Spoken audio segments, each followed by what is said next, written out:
Hello, it's not Sunday, it's Thursday, but I guess we're just doing this a bit out of order. The theme for this week is to recommend books. So I have a very large stack of books next to me, and so I'm probably going to go a bit over, but I haven't made a video in 3 weeks, so hopefully I can be forgiven for that. Also, hi! It's been a while. So, without further ado, book recommendations. The first book is called Define Normal. It's by Julianne Peters, and it's about a 4.0 high school student who ends up getting tutoring from a juvenile delinquent, but they're both completely opposite what you would expect, and they strike up, an unlikely friendship. So it's about not judging people based on what they look like. Second book recommendation is kind of a composite. The first part of it is Pride and Prejudice. By Jane Austen, and the other part is Northanger Abbey, also by Jane Austen.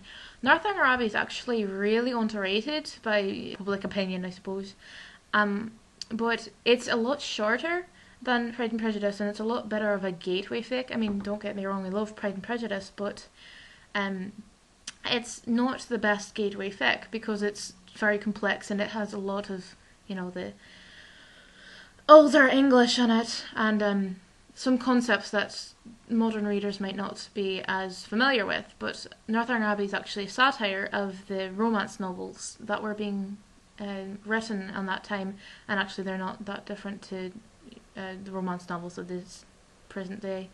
And it's very witty and charming and clever and funny, and it's an adorable book. Third book is The Goblin Wood by Hilary Bell. It's fantasy, other worlds. It's probably technically a children's book, but it's very well written, obviously.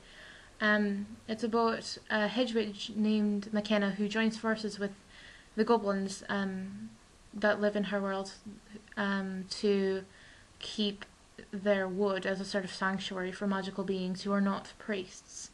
And different things happen, and I'm not going to spoil you, but it's such a good book. Definitely read it. The fourth book is The Complete Adventures of Sherlock Holmes by Sir Arthur Conan Doyle. I have been a fan of Sherlock Holmes since I was about 4, and it's the original detective novel, and they're so clever and they're very engaging, and it's really interesting to see the different characterizations and how relationships develop throughout the books, as well as as the crime solving. So definitely read it. Fifth book recommendation is Beauty by Robin McKinley. It's a retelling of Beauty and the Beast, and it's actually a lot closer to the original French fairy tale. And I'm a big fan of Robin McKinley anyway, but this is probably one of my favourites of her books. Sixth book is Anne of Green Gables by Lucy Mose Montgomery, and this is also one of the foundations for my childhood. And there are 8 in the series. It ends with Anne's children growing up during World War One, and these are technically children's books, but they deal with very adult themes, and they're written in an engaging way that is appealing to both children and to adults. So definitely read this. Seventh book is Crown Jewel by Sherwood Smith. Sherwood Smith creates this entirely different world that's partially based on Asian cultures and partially based on Western cultures, and it's an amazing book. And the heroine is not what you would expect. She's very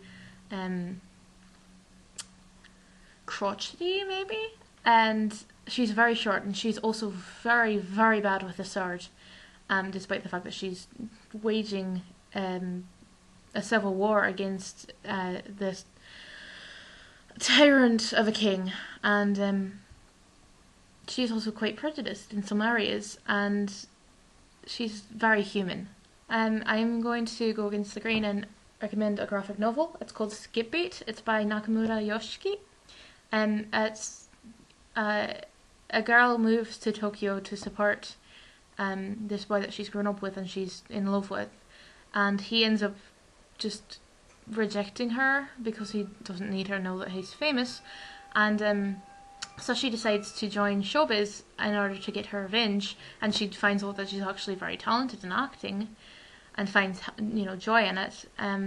but her reasons for joining showbiz get her in trouble with some of the big names.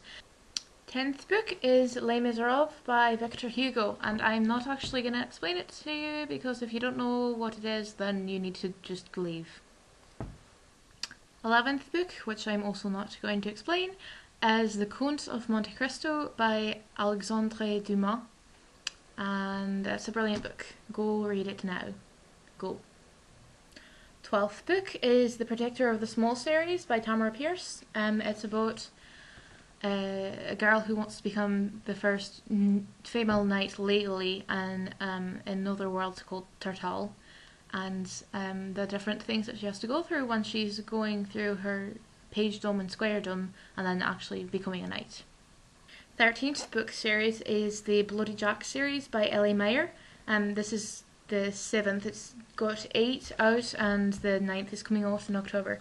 It's about a girl named Jackie Faber, who is orphaned at a young age and spends her childhood growing up in the slums of London, and then disguises her gender and goes on board a warship as a ship's boy, and it follows the different adventures that she has once she's found out.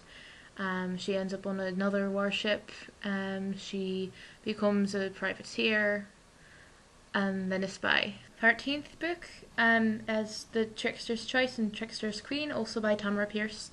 It follows the daughter of one of the other legends of Tartal, and as she works as a spy master in a different country after being kidnapped. Last and 15th book is The Enchanted Forest Chronicles. The first one is Dealing with Dragons. It's by Patricia Reid. It's about a princess who does not want to marry a prince, and so she goes and decides that she wants to work for dragons. So she goes and finds a dragon and becomes a dragon's princess, and then she has to deal with the knights that are supposed to save her. Yeah, those are my book recs. I'm sorry that I have so many, but in my defense, you did sort of unleash the Kraken in this one. Don't get me talking about books, I guess is the moral of the story.